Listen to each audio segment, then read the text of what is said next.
सभी को good evening. जल्दी जुड़ जाइए आप लोग और सभी बच्चों को शेयर भी कर दीजिए।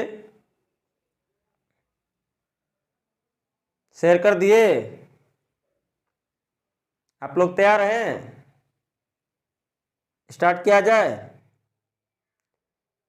चलिए स्टार्ट करते हैं। सुनिए, आज हम लोग बिलियन चैप्टर में एक बहुत ही महत्वपूर्ण टॉपिक कवर करेंगे, वांट ऑफ गुणांक। इसको इंग्लिश में बोलते हैं वांट ऑफ फैक्टर। ठीक है बाबू, सुनो, ये सारे एग्जाम में बिलियन चैप्टर के इस टॉपिक से ज्यादा सवाल पूछा जाता है, खास करके ऑब्जेक्टिव और न्यूमेरिकल। ठीक है, देखिए, इसको पढ़ने के लिए चारों असंख्य गुणधर्म कवर होना चाहिए। ठीक है, और आप लोग पढ़ भी चुके हैं ना। जितना भी असंख्य गुणधर्म पढ़े हैं, आज उसी में एक नया कॉन्सेप्ट को इंक्लूड करेंगे, एकदम ध्यान से सीखेगा। ठीक है, देखिए आप लोग पढ़े क्या थे। पहला क्या पढ़े थे आप लोग? वासुदाब का सापेक्षिक अवनमन, अर्थात डेल्टा पी बटा पी नॉट बराबर क्या था? एक्स विलय, यानी मोल प्रभाव किसका? तो विलय का, यही ना। और जिसका हम लोग मोल प्रभाव निकालते थे उसका मोल कहाँ रखते थे? ऊपर, और कुल मोल कहाँ रखते थे? नीचे, ये ना। चलिए अगला हम लोग असंख्य गुणधर्म पढ़े हुए थे, क्वथनांक का उन्नयन। क्वथनांक का उन्नयन डेल्टा टीबी बराबर क्या हुआ करता है? केबी इंटू एम। अब देखो एम क्या है बाबू? मोललता किसका? तो विलय का। मोललता के बारे में क्या पढ़े हैं आप सब? विलय का मोल बटा केजी में विलय का द्रव्यमान, ये केबी तो दे सकते हैं इसे। ठीक है, इसी तरह से तीसरा हम लोग असंख्य गुणधर्म पढ़े हुए थे, इसको बोलते थे हम लोग क्या? हिमांक का अवनमन ना। यहाँ क्या था? के एफ इंटू एम, और के एफ ज्यों का त्यों रहने दिए, मोललता के बदले क्या लिखे? विलय का मोल, और केजी में विलय का द्रव्यमान। और लास्ट हम लोग असंख्य गुणधर्म पढ़े हुए थे, प्रासरण दाब, ऑस्मोटिक प्रेशर। इसको सूचित करते थे पाई से, और पाई बराबर क्या होता है? तो सीआरटी, जहां सी क्या था? विलय का मोलरता, ये ना। और आर तो कोई कांस्टेंट था, और टी क्या था? टेम्परेचर केल्विन में। अब देखो सी को यानी मोलरता को हम लोग लिखते हैं क्या? विलय का मोल बटे क्या? लीटर में बिलियन का आयतन, और आर टी को ज्यों का त्यों रहने दिए। एक बात बताना, जितना भी असंख्य गुणधर्म पढ़े हम लोग, उसमें क्या आया? विलय का मोल। देखिए ना, विलय का मोल यहां भी और यहां भी ना। इसका मतलब है असंख्य गुणधर्म जो है विलय के मोल की संख्या पर निर्भर कर रहा है। असंख्य गुणधर्म के बारे में क्या बताए थे?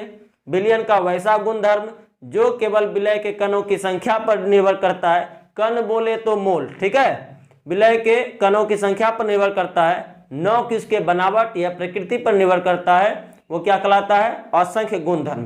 तो एक बात बताओ, यहां जो आपने चारों असंख्य गुणधर्म देखा, वह सब में मोल आ रहा था ना। यानी हम लोग कहेंगे क्या? जैसे जैसे विलय का मोल बढ़ेगा, वैसे वैसे असंख्य गुणधर्म में भी वृद्धि होगी, और जैसे जैसे विलय का मोल घटेगा, वैसे वैसे असंख्य गुणधर्म में क्या आएगा? कमी आएगा। इतना तो समझ में आ रहा है। इसके बाद हम लोग बात करते हैं, अभी तक हम लोग जितना भी असंख्य गुणधर्म पर आधारित सवाल किए, उसमें हम लोग यही देखे थे, कहीं ना कहीं विलय जो था या तो यूरिया था, या तो ग्लूकोज था, या तो चीनी था, यही ना। इसका अर्थ यही हुआ बाबू, अगर हम लोग यूरिया का 1 मोल लेते हैं तो यह बिलियन में भी 1 ही मोल दिखता है। अगर इसका हम लोग 2 मोल लेंगे तो बिलियन में भी कितना मोल दिखेगा? 2 मोल ही दिखेगा। ठीक है, या ग्लूकोज का हम लोग 3 मोल अगर लेते हैं तो यह बिलियन में भी 3 ही मोल में दिखता है। ठीक है, इसका अर्थ यही हुआ, अगर यह आयन में टूट जाता तो मोल की संख्या क्या हो जाता है? बढ़ जाता, यही ना। अगर मोल की संख्या बढ़ता, आप ही बताओ, जितना भी असंख्य गुणधर्म है सब क्या है? मोल की संख्या पर निर्भर कर रहा है। मोल बढ़ेगा तो प्रासरण दाब या कोई भी असंख्य गुणधर्म भी बढ़ जाएगा, और मोल घटेगा तो कोई भी असंख्य गुणधर्म क्या हो जाएगा? घट जाएगा। यही ना आपको बताया गया। देखिए इसमें इस तरह का कोई बात नहीं होता है, ठीक है, यानी जो आप कैलकुलेट करेंगे वो आपका सही होगा। लेकिन मान लो कुछ ऐसा विलय पदार्थ होता जिसको पानी में डुबाते और आयन में टूट जाता, आयन में टूटता तो पक्का है क्या मोल क्या होगा, बढ़ेगा ही ना। जैसे हम कहें, ध्यान से देखिए, NaCl को पानी में डुबाया गया तो ये टूटता है Na+ में और Cl- में ना। टूटना मतलब क्या रे बाबू, वियोजन होना, यह ना, इसका क्या हो रहा है, वियोजन। और वियोजन जो हो रहा है मान लो ये 100% हो रहा है, पूरा का पूरा टूट रहा है। तो आपने क्या देखा, इसका जब 1 मोल है तो यहाँ कितना मोल मिल गया, 2 मोल, यानी यह जो है NaCl का हम लोग लिए हुए थे 1 मोल, तो यहाँ से मिला हमको Na+ का 1 मोल और Cl- का भी 1 मोल, टोटल मिला कितना, 2 मोल, यही ना। अगर मान लो कि यहाँ से Na+ के 1 मोल के लिए हम लोग प्रासरण दाब निकाले, मान लें प्रासरण दाब जो निकाले वह 3 atm हो गया, ठीक है। क्या बताओ, यहाँ जो जब 2 मोल है तो इसका भी प्रासरण दाब 3 ही होगा क्या, नहीं होगा बाबू। क्यों, 1 मोल के लिए 3 atm है तो 2 मोल के लिए क्या 3 atm होगा, नहीं होगा। यहाँ कितना होने वाला है, 6 atm, यही ना। इसका मतलब क्या हुआ, क्या बताओ, ये दोनों आपस में बराबर हुआ, नहीं हुआ। ऐसे ही अगर मान लो दूसरा एग्जांपल लेते, मैग्नीशियम क्लोराइड को जल में डुबाते हैं तो क्या होगा बाबू, इसका वियोजन होगा। मान लो वियोजन जो है 100% हो रहा है तो ये क्या देगा रे बाबू, Mg+2 आयन प्लस क्या 2 Cl-, ये ना। एक बात बताओ, यहाँ कितना मोल, तो 1 मोल, इसके आगे में कितना, 1 ही ना। यहाँ टोटल कितना, 1 मोल यहाँ और 2 मोल यहाँ, टोटल कितना मोल मिल जाएगा, 3 मोल। एक और बात बताओ, अगर मान लो यहाँ का प्रासरण दाब हम लोग कैलकुलेट किए, यहाँ भी आ गया 3 atm, कितना आ गया atm, 3 atm, तो क्या बताओ यहाँ भी 3 ही atm आएगा, नहीं आएगा बाबू। क्यों, यहाँ क्या हो रहा है, पहले मोल 1 था, अब कितना मोल हो गया, 3 मोल। जैसे मोल में परिवर्तन होगा तो असंख्य गुणधर्म में भी परिवर्तन होगा। रही बात यहाँ मोल बढ़ रहा है तो असंख्य गुणधर्म में भी क्या होगा, वृद्धि होगा। हम लोग बात कर रहे हैं प्रासरण दाब का, तो प्रासरण दाब कितना हो जाएगा, बढ़ जाएगा। कितना हो जाएगा, ये 3 टाइम्स बढ़ जाएगा, 3 × 3 atm, तो टोटल हो जाएगा कितना atm, तो 9 atm, ठीक है। समझ में आया बात को। अगर इसी तरह से कुछ पदार्थ ऐसा होता जो वियोजन ना होकर हाँ वो संयोजन हो जाता, ठीक है। जैसे 2 मोल रखे पानी में, ठीक है, तो वो बन गया 1 मोल, तो क्या होता, मोल घटता तो प्रासरण दाब भी क्या हो जाता, घट जाता, या असंख्य गुणधर्म क्या हो जाता, घट जाता। तो एक बात बताओ, ये दोनों जो है ये है प्रायोगिक वाला, ठीक है, और ये हम लोग जो कैलकुलेट किए, क्या ये दोनों बराबर हुआ, नहीं हुआ। यहाँ भी ये है प्रयोग वाला, ये है हम लोग जो कैलकुलेट किए, क्या ये दोनों बराबर हुआ, नहीं हुआ। तो इन दोनों को बराबर करने के लिए ही हम लोग वन टॉप गुणांक पढ़ेंगे, ठीक है। एकदम ध्यान से सीखेगा, बड़ा मजेदार टॉपिक है, ठीक है। अब हम लोग सीखेंगे वन टॉप गुणांक क्या होता है, ठीक है, एकदम ध्यान से सीखेगा। देखिए सन 1886 ईस्वी में डच के वैज्ञानिक वन टॉप ने विलयन में विलय के संयोजन या वियोजन से संबंधित, ठीक है, एक गुणांक का समावेश किया था जिसे वन टॉप गुणांक कहा। इसको जो है ना आई से सूचित किया जाता है, किससे, तो आई से सूचित किया जाता है। और इसने क्या कहा, जो हम लोग का सामान्य मोलर द्रव्यमान होता है, जो हम लोग कैलकुलेट करते हैं मोलर द्रव्यमान, ठीक है, और जो प्रेक्षण करने के बाद आता है मोलर द्रव्यमान, दोनों के अनुपात को वन टॉप गुणांक कहा जाता है, ठीक है। वही लिखे हैं, थोड़ा देखिए तो लिखे हैं, सन 1886 ईस्वी में डच वैज्ञानिक वन टॉप ने विलयन में विलय के वियोजन या संयोजन को व्यक्त करने के लिए एक गुणांक का समावेश किया जिसे वन टॉप गुणांक कहा गया, ठीक है। इसके अनुसार क्या बोला गया, देखिए, विलय का सामान्य मोलर द्रव्यमान और प्रेक्षित मोलर द्रव्यमान के अनुपात को 1/2 गुणांक कहा जाता है। इसको किससे सिद्ध करते हैं बाबू? आई से। ठीक है, अब अनुपात है तो बटे के रूप में होगा। कौन सा मोलर द्रव्यमान ऊपर होगा? सामान्य मोलर द्रव्यमान, और नीचे में क्या होगा? प्रेक्षित मोलर द्रव्यमान, जो प्रयोग से आया है वही लिखे हैं। आई बराबर विलय का सामान्य मोलर द्रव्यमान बटे क्या? विलय का प्रेक्षित मोलर द्रव्यमान। क्लियर है?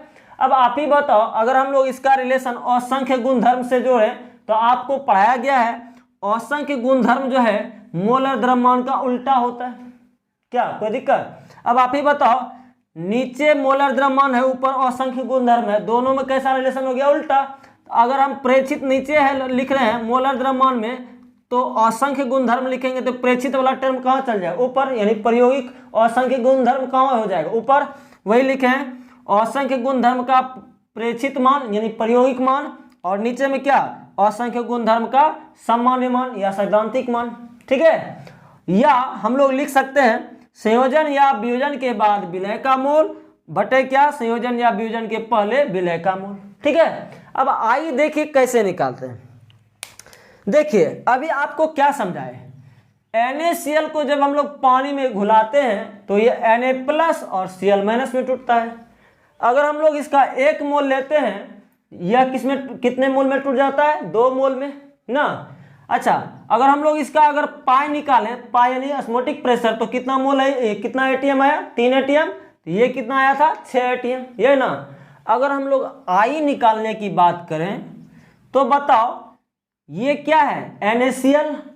इधर क्या हो गया? Na+ और Cl-। ये 2 मोल कब आया? जब वियोजित हो गया तब, यानी वियोजन के बाद कितना मोल? 2 मोल ना। वियोजन के पहले का मोल कितना? 1 मोल। ठीक है, और दोनों का अनुपात को ही हम लोग क्या कहेंगे? आई। समझ में आया? यानी जो वियोजन के बाद आएगा मोल उसको ऊपर रखेंगे, वियोजन के पहले वाले को नीचे रखेंगे। ठीक है, या इस फॉर्मूले से भी निकाल सकते हो। यहाँ कितना आया था प्रायोगिक मान? 6। असंख्य गुणधर्म से निकालो, प्रायोगिक मान 6 आया था, 6 ATM। अब बटे क्या? 3 ATM। अब भी कितना आ जाएगा? 3 दूना 6, ये ना। तो इस तरह से हम लोग आई निकालते हैं। ठीक है, और अच्छे से हम लोग सीखेंगे। पहले आप लोग इतना स्क्रीनशॉट लें।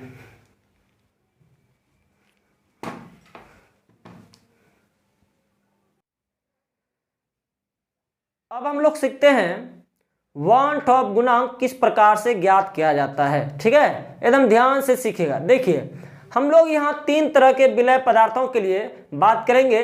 पहला, वैसे विलय पदार्थ जिसको जल में डुबाएं वह क्या हो जाए? तो वियोजित हो जाए, और दूसरा संयोजित हो जाए, और तीसरा हम लोग बात करेंगे वैसे विलय पदार्थ जो ना तो संयोजित होता है और ना ही वियोजित होता है। ठीक है, देखिए संयोजन या वियोजन की मात्रा को बोलते हैं हम लोग, संयोजन की मात्रा को टूटने की मात्रा, टूटने की मात्रा को हम लोग मानते हैं क्या? अल्फा।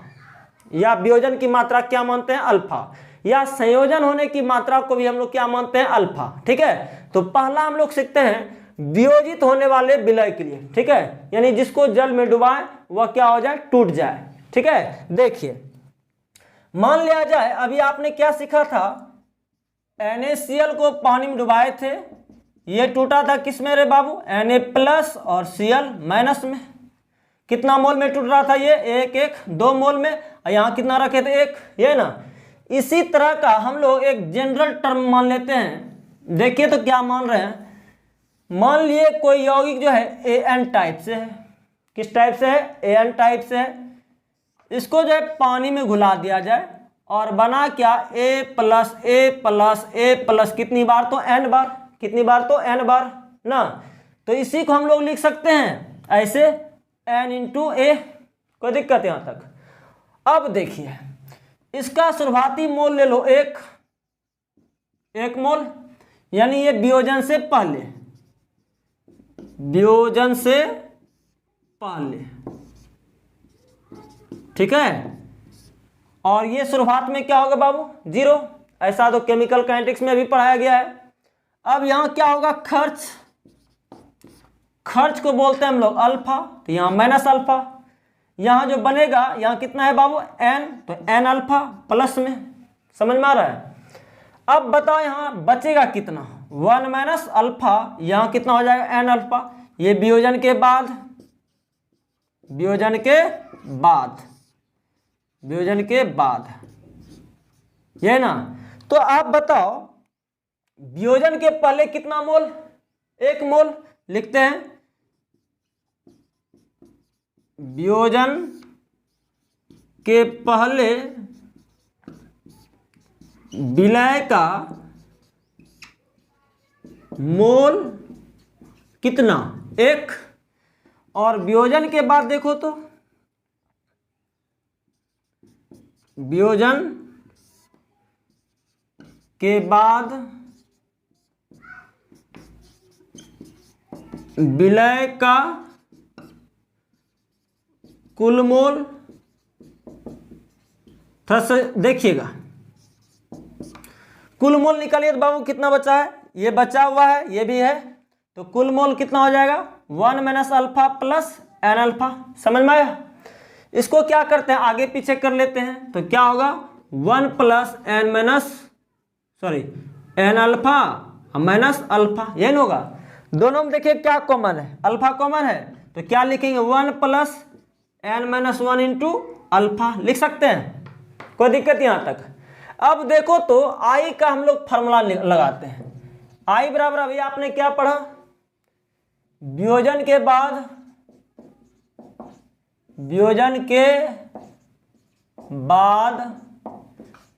विलय का मोल बटे क्या रे बाबू? वियोजन के पहले ना, वियोजन के पहले, ठीक है, विलय का मोल। तो क्या लिखेंगे बताइए? वियोजन से के बाद कितना है? 1 plus n minus 1 into alpha, और वियोजन से पहले कितना रे बाबू? 1, है ना। कोई दिक्कत यहाँ तक? अब भाग देंगे तो वही हो जाएगा, यानी आई बराबर 1 प्लस एन माइनस 1 इंटू क्या हो गया? अल्फा। कोई दिक्कत यहाँ तक? जहाँ अल्फा क्या हो गया रे बाबू? वियोजन की मात्रा, ठीक है, और एन क्या हो गया? टूटे हुए मोलों की संख्या, ये ना। कोई दिक्कत यहाँ तक? एग्जाम्पल करेंगे और समझ में आएगा। देखिए एग्जाम्पल जो हम लोग ले रहे हैं, प्रबल विद्युत अपघटय का, प्रबल विद्युत अपघटय का। प्रबल विद्युत अपघटय का मतलब क्या होता है? जिसको हम लोग पानी में घुलाएं, ठीक है, वो 100% आयनित हो जाए, यानी आयन में टूट जाए। और जो 100% आयनित होता है, यानी टूटने की मात्रा जो उसका 100% होता है, यानी अल्फा बराबर 100%, या इसी को लिखेंगे हम लोग क्या? 1। ठीक है, क्या लिखेंगे? 1। तो एग्जाम्पल देखिए तो पहला NaCl के लिए सबसे पहले तोड़िए। कैसे तोड़ेंगे? इसको पानी में दो, Na प्लस जोड़ क्या? Cl minus. बताओ यहाँ कितना मोल बना? 1 मोल। यहाँ भी कितना मोल? 1 मोल। तो टोटल हो गया मोल की संख्या 2, यानी 2 मोल। ठीक है, और जब प्रबल विद्युत अपघटय है तो अल्फा का वैल्यू कितना हो जाएगा? 1 या 100%। अब आई का वैल्यू निकालो। आई बराबर 1 प्लस एन का वैल्यू कौन सा? 2 माइनस 1, और गुना अल्फा का वैल्यू भी कितना? 1, ये ना। अब गुना भाग करो, क्या हो जाएगा? 2 हो जाएगा। 1 और 2 में 1 घटाओ, 1 गुना 1 कितना? 2। कोई दिक्कत? इसी तरह का हम लोग दूसरा सवाल देखते हैं। अगर आपसे कहा जाए K2SO4 है, इसका वांट ऑफ गुणांक बताइए। वांट ऑफ गुणांक बताइए। कोई दिक्कत नहीं, इसको पानी में डुबाओ, तोड़ दो, तो ये टूटेगा K प्लस में, और SO4 -2 में टूटता है। यहाँ पोटेशियम है 2, तो 2 से गुना। ठीक है, अब बताओ n बराबर कितना रे बाबू? 2 1 3, इसके आगे में किन है? 2 प्लस 1 बराबर हो गया 3, और अल्फा तो कितना होगा? 1 ही होगा। जो 100% टूट जाए उसका अल्फा कितना होता है? 1। तो आप आई निकालो।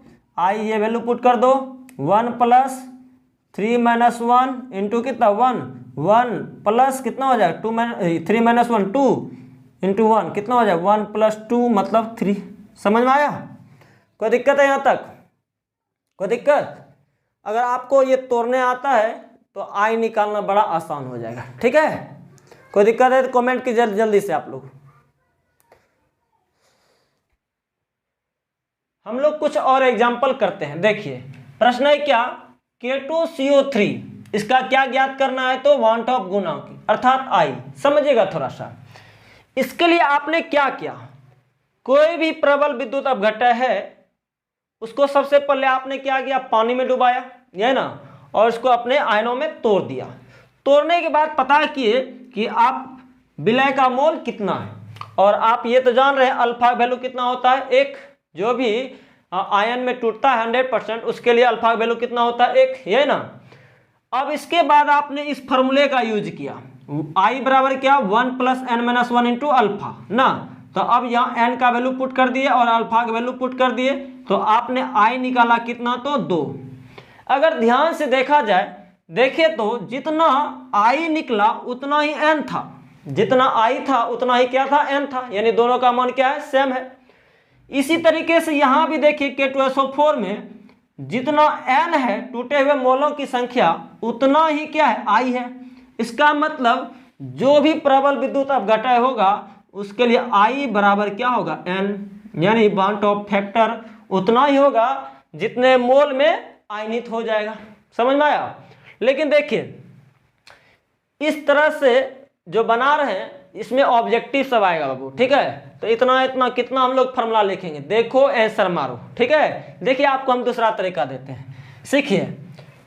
कहीं अगर Na दिखे, समझना Na एक बोरे में पैक है, यहां से यहां 21 गो है। ठीक है, पोटेशियम दिखे तो 21 गो समझना, बी देखे तो 21 गो समझना, Ba भी दिखे तो 21 गो, और Al भी दिखे तो 21 बोरे में समझना पैक है। ठीक है, इसी तरह Cl, इसी तरह SO4 भी 21 बोरा में पैक है, याद रहेगा। और ऐसे ही CO3 भी एक ही बोरा में पैक है, और ये भी यहां से यहां तक 21 बोरा में पैक है। ठीक है, NH4 भी रहेगा, समझना 21 गो है, और NO3 रहे तब पर भी एक ही गो है। हाँ, ऐसा होता कि NO3 का होल 2 हो जाए तब तो 2 गो है, या SO4 का होल 2 है तब तो 2 गो है, या यहाँ लिखते हैं SO4 का होल 3 है तब 3 गो है ना। इसी का यूज करते हैं। ठीक है, देखिए कितना जल्दी बनाते हैं। K कितना है बताओ, पोटेशियम कितना है, 2, और SO3 जो CO3 जो है, CO3 को हम लोग बोले 21 बोरे में पैक है, तो ये हो गया 2 और ये पूरा का पूरा 1, तो 2 + 1 बराबर कितना हो जाएगा, 3 हो जाएगा ना। यही हो जाएगा आई। समझ में आया। यहाँ देखो ये पूरा पूरा पोटेशियम क्या हुआ है, 4 गो, और ये देखो पूरा यहां से यहां तक 21 गो, यहां भी बताया आपको पूरा 21 बोरा में पैक है, तो टोटल कितना हो जाएगा, 5। समझ में आया। इसी तरह इसका बताओ कितना होगा, आई बराबर पोटेशियम है 3 और पूरा क्या गो, एक ही गो, तो 3 + 1 बराबर कितना हो जाएगा, 4। आया समझ में, बड़ा आसान है, कोई फॉर्मूला लगाने की जरूरत नहीं है। ठीक है, यहाँ बताइए एल्युमिनियम ऐसा ऐसा क्या गो है, 2 गो, और SO4 कितनी बार, 3 बार, तो आई बराबर 2 + SO4 के लिए 3, तो टोटल हो गया 5।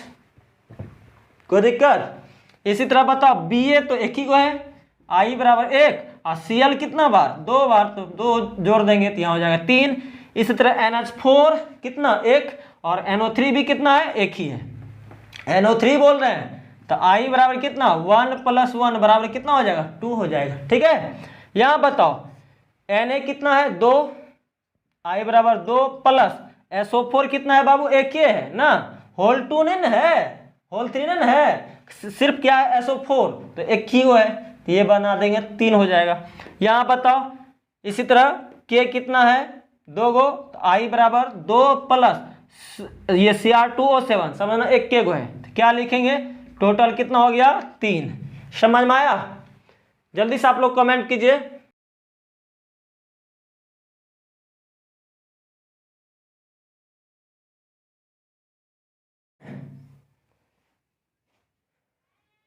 अब हम लोग संयोजित होने वाले विलय पदार्थों के लिए वांट ऑफ गुणांक निकालने का तरीका सीखते हैं। चलिए देखिए, वहां क्या लिखे थे बाबू, वियोजन की मात्रा क्या माने थे, अल्फा, यहां क्या हो जाएगा, संयोजन, तो क्या होगा बताना। जैसे वहां माने थे An टाइप से कोई यौगिक है, तो ये बनता था Na, ये ना, लेकिन यहाँ क्या होगा, जस्ट इसका उल्टा, यानी क्या हो जाएगा बताओ, यहाँ हो जाएगा N और इस जगह हो जाएगा, यहाँ भी N हो जाएगा। समझ में आया? एक बात बताओ, इसी को या हम लोग लिख सकते हैं, इसको एक लाना है, इसका मतलब ये गुणक रूप में है तो वहाँ का कहाँ चल जाएगा, भाग के रूप में।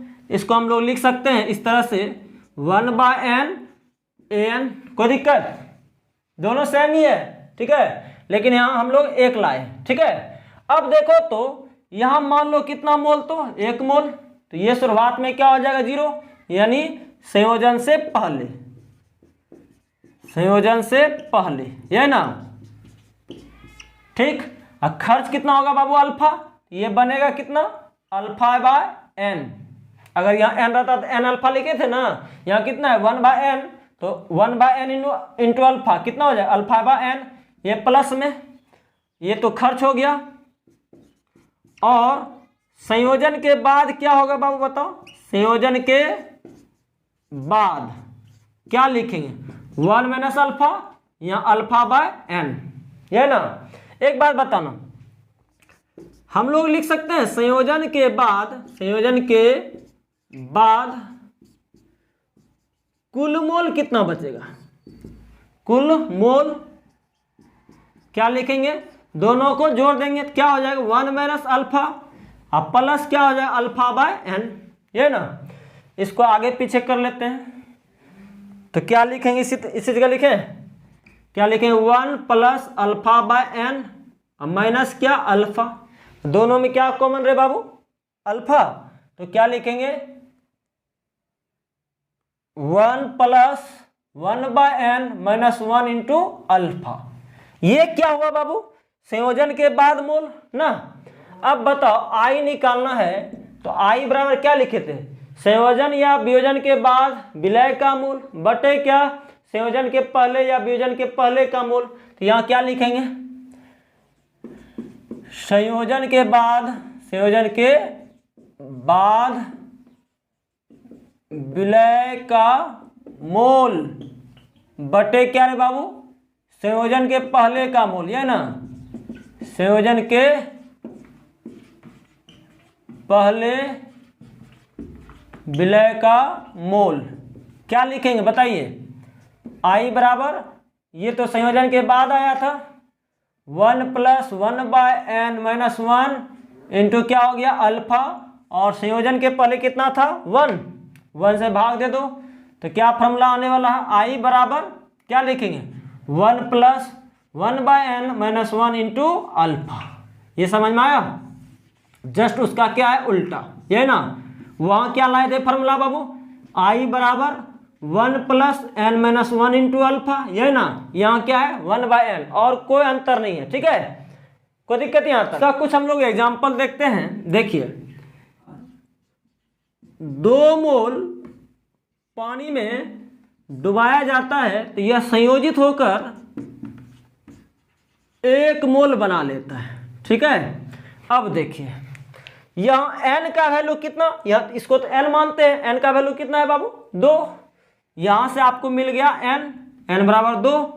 और एक बात समझिए, ये जो संयोजित होता है इसके लिए अल्फा का वैल्यू जो है लेस देन 1 होता है, यानी 100% से कम होता है। ये कितना होता है वो आपको प्रश्न में दिया रहेगा, ठीक है। देखिए अब बताओ आई का वैल्यू कैसे निकाल लेंगे, 1 प्लस 1/n का वैल्यू कितना, ये 2 माइनस कितना 1 इंटू क्या हो जाएगा अल्फा।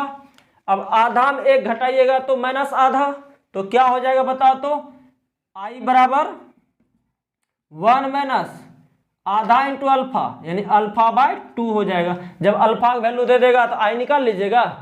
समझ में आया यहाँ तक। अब हम लोग तीसरा बात करते हैं, जो पदार्थ ना तो संयोजित हो और न ही वियोजित हो, ठीक है, तो उसके लिए आई का वैल्यू कितना होगा। तीसरा भी इसी जगह लिख दें, केस थर्ड, जो विलय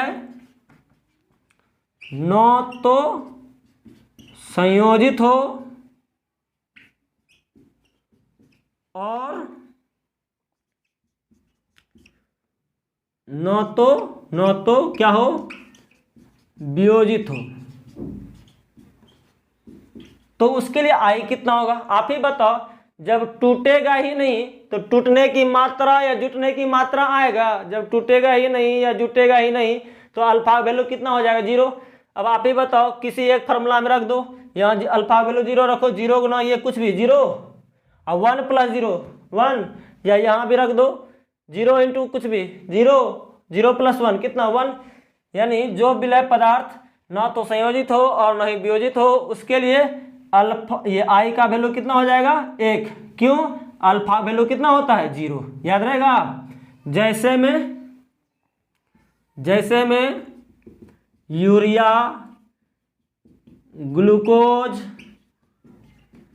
चीनी, ठीक है, ये सब का 1/2 फैक्टर कितना होगा 1 होगा। समझ में आ गया आप लोगों को? जल्दी से आप लोग कमेंट कीजिए। चलिए बहुत सुंदर। अब हम लोग अगले क्लास में कुछ बात करेंगे, ठीक है। चलिए आज यहीं तक रहने देते हैं।